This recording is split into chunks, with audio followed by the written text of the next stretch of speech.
Welcome back, team. Basic basketball. Today we are looking at how we can attempt to play defense against the dribble handoff. Let's get it. The dribble handoff is when the dribbler drives towards one of his teammates and does a handoff drill, just like a football handoff. The teammate will come, grab the ball, and curl towards the basket. It's a very similar type of strategy to a pick and roll. However, instead of the screener starting the action, the dribbler starts the action. The first way to try and attempt to stop the dribble handoff is with a switching defense. Now I know what you're thinking, that's not going to work. Well, it can if the offensive players aren't on their toes.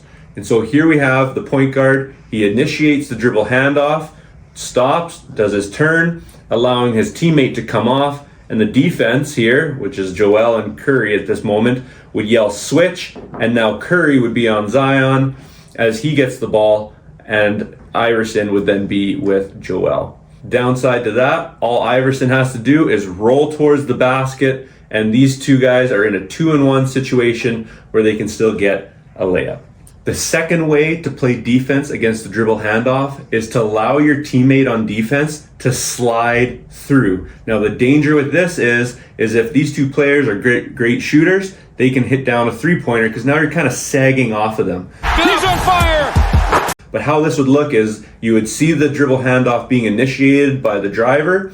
This defender is going to sag a little bit because he might not need to worry about this offensive player shooting once he kind of does his half pivot. And that allows the other player to slide through and stay on his check even during the dribble handoff to Zion. They're still one-on-one. Iverson can try to roll the basket, but his check is right there and it is stopped. But remember, you need to watch out for that shot. The danger with sliding through is the minute you slide through behind the screener, now this player can be wide open for the three-point shot if he's looking for it. The third way, and maybe the most effective way, however, as always, if the offense is on their toes and they see that you're doing this, they're still going to beat you. Other way to defend against the dribble handoff is to completely just hedge it. If you're running this play too often, the defense might actually start to overshade this cutting. So even as the ball's driven this way, now you're in a different predicament. Okay, it really leaves the defense exposed here because now the offense can back cut towards the basketball.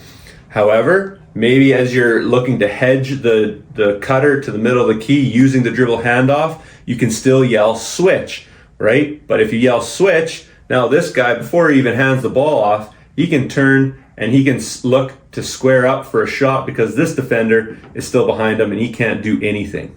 So again, if you're running the dribble handoff and the defense looks to cut off that dribble handoff, make sure defense that you're looking to maybe pick up the cutting back door or sticking with the shooter depending on the player's abilities.